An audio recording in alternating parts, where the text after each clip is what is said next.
પણ જો મારે પિતાની વાત કરવાની હોય તો અત્યારે આ સમયમાં મેસેટ હેન્સરનું નામ લઈશ, જે અત્યારે સૌથી વધુ ચર્ચામાં છે, જે પિતાના ફોટોગ્રાફ્સ આપણે અવારનવાર દરેક સોશિયલ મીડિયા પર, દરેક છાપામાં જોઈએ છીએ. ટર્કીમાં આવેલા ભૂકંપ પછી કાટમાળમાં દટાયેલી પોતાની 15 વર્ષની મૃત દીકરીનો હાથ પકડીને કડકડતી ઠંડીમાં જે માણસ બેઠેલો છે એ એના પિતા છે. એ જાણતા હોવા છતાં કે આ દીકરી અવસાન પામી છે. કારણ કે કાટમાળમાં બાકી બધું દબાઈ ગયું છે, બીજું કશું જ દેખાતું નથી, બધું છૂંદાઈ ગયું છે, ખાલી દીકરીનો હાથ બહાર દેખાય છે.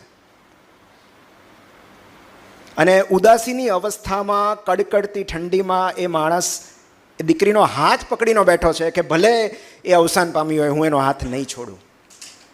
અને જ્યારે ફોટોગ્રાફર આ સ્ટોરી જ્યારે શેર થઈ અને સોશિયલ મીડિયામાં એટલી બધી વાયરલ થઈ કે લગભગ ભાગ્યે જ કોઈ છાપવું બાકી હશે કે જેણે આ ફોટો નહીં છાપ્યો હોય.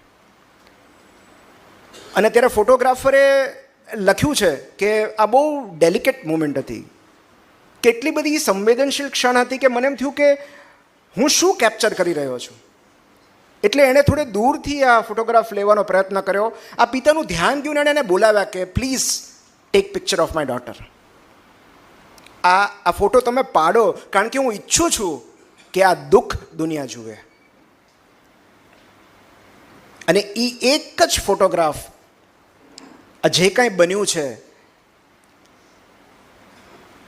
એની માહિતી આપવા માટે પૂરતો છે, એ સંવેદના જગાડવા માટે પૂરતો છે કે લોકો પર શું વીત્યું હશે. આ પિતા છે. બસ આ એક જ ફોટોગ્રાફ એક પિતાની લાગણી કહી આપે છે. પણ આપણે ત્યાં કેમ અલગ છે? આપણે બધા જાણીએ છીએ, પણ આપણે ત્યાં કન્સેપ્ટ છે બાપુ સેહત કે લીએ તું તો હાનિકારક હૈ. તો આ બાપુ હાનિકારક કેમ થઈ જાય છે? તો હું એની પાછળ એક સ્ટોરી તમને કહું કે મારી દીકરીનો જ્યારે જન્મ થયો ત્યારે હું પુણેમાં, મને થોડું મરાઠી ત્યારે તો હું શીખી ગયો હતો, હું 3 વર્ષ પુણેમાં રહ્યો, પણ પછી છેલ્લા 10 વર્ષથી ટેવ નથી, એટલે હું સમજી શકું છું. ત્યારે તો બોલી પણ શકતો હતો. તો પુણેમાં હું રેસિડેન્સી કરતો હતો યુરોલોજીની, અને મારી દીકરીનો જન્મ થયો ત્યારે મને 3 દિવસની રજા મળેલી નવીનભાઈ, ખાલી. એટલે હું ગયો ભાવનગર, મારી દીકરીને જોઈ, વહાલ કર્યું, અને 3 દિવસમાં હું પૂના પાછો આવી ગયો. પણ પૂના આવ્યા પછી હું એને એટલો બધો મિસ કરતો હતો, હું એટલું બધું રડેલો, કારણ કે મને એવું થયું કે એક જીવની ઉજવણી કરવા માટે 3 દિવસ તો બહુ ઓછા કહેવાય, પણ ટ્રેનિંગમાં, રેસિડેન્સીમાં રજા ન મળે. એટલે રોજ રાતે હું એનો ફોન પર રડવાનો અવાજ સાંભળું, એને સ્કાઈપમાં એનો ચહેરો જોઉં, અને ત્યારે મને કંઈક અલગ જ અનુભૂતિ થતી, એવી અનુભૂતિ જે આજ પહેલાં મેં ક્યારેય નહોતી કરી. અને ત્યારે મને સમજાયું કે જે ક્ષણે મારી દીકરીનો જન્મ થયો એ ક્ષણે મારી અંદર પણ કંઈક જન્મી ગયેલું, અને એ જન્મ એક પિતાનો હતો, જે મને કહી રહ્યો હતો કે જગતની તમામ મોહમાયા છોડીને તારે તારી દીકરી પાસે પહોંચી જવું જોઈએ, કારણ કે આનાથી વધારે ભવ્ય અને દિવ્ય જિંદગી તને બીજું કાંઈ જ ઓફર નહીં કરી શકે. હમણાં એક રિસર્ચ, લાંબા સમયથી ચાલતા રિસર્ચનું એક તારણ આવ્યું છે કે બાળકના જન્મ પછી પિતાની અંદર ટેસ્ટોસ્ટેરોન અને કોર્ટિઝોલનું પ્રમાણ ઘટે છે, અને ઇસ્ટ્રોજન, ઓક્સિટોસિન અને પ્રોલેક્ટિનનું પ્રમાણ વધે છે. હવે આ એ જ હોર્મોન્સ છે જે એક સ્ત્રીને માતૃત્વ આપે છે. તો આ જ હોર્મોન્સ બાળકના જન્મ પછી પિતાના શરીરમાં પણ બને છે. અને એટલું જ નહીં, પિતાના બ્રેઇનમાં નવા ન્યુરોન્સ જનરેટ થાય છે જે લાગણીઓનું વહન કરે છે. મજાની વાત એ છે કે બાળકના જન્મ પછી આ હોર્મોન્સ અને આ ન્યુરોન્સ એ પિતામાં સૌથી વધારે ડેવલપ થાય છે, જે સતત બાળકની સાથે રહે છે, જે સતત બાળકના સ્પર્શ જેને થતો રહે છે. તો એનું કારણ એ છે કે ઓક્સિટોસિન છે ને લવ હોર્મોન છે. એ ક્યારે રિલીઝ થાય? જ્યારે તમે કોઈને હેન્ડશેક કરો, કોઈને ગળે મળો, એ સ્પર્શ કરવાથી ઓક્સિટોસિન રિલીઝ થાય છે. બેઝિકલી બોન્ડ ક્રિએટ કરે છે. તમે કોઈના ખભે હાથ મૂકશો, કોઈને ગળે મળશો અને ખાલી વાત કરશો દૂરથી, તો એ બોન્ડિંગ અલગ અલગ છે. તો બાળકના જન્મ પછી જે હોર્મોન્સ, જે ઓક્સિટોસિન માતા પિતામાં રિલીઝ થાય છે, એ જ બાળકમાં પણ રિલીઝ થાય છે જ્યારે એના પપ્પા એને સ્પર્શ કરે છે. અને આ સમયે એમનું બોન્ડિંગ મજબૂત બને છે. બાળક એના પપ્પાની સુગંધથી પરિચિત થાય છે અને પપ્પા પણ એના બાળકની યાદોમાં, એની સ્મૃતિઓમાં એવી એક છબી ઊભી થાય છે જે ક્યારેય ભૂસી નથી શકાતી. પણ પ્રોબ્લેમ એ છે કે આપણે મોટાભાગના વાક્યોની શરૂઆત ત્યાંથી જ થાય છે કે પપ્પાને આવવા દે, તારા બધા તોફાન કહી દઉં. એટલે પ્રોબ્લેમ છે કે આપણે અત્યાર સુધી પપ્પાને ફરિયાદો રજૂ કરવાનું સ્થળ કે બાળકને કંટ્રોલમાં લેવાનું સાધન તરીકે જ ઓળખતા આવ્યા છીએ.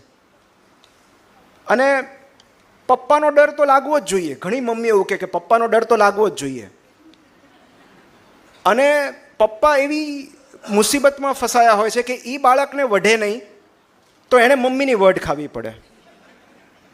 એટલે ઘણીવાર એવું બને કે બાળક એના પપ્પાથી એટલા માટે ડરતું હોય છે કારણ કે પપ્પા એની મમ્મીથી ડરતા હોય છે. એને ખબર છે કે હું નહીં કહું તો મારે સાંભળવું પડશે કે તમે આને કંઈ કહેતા નથી.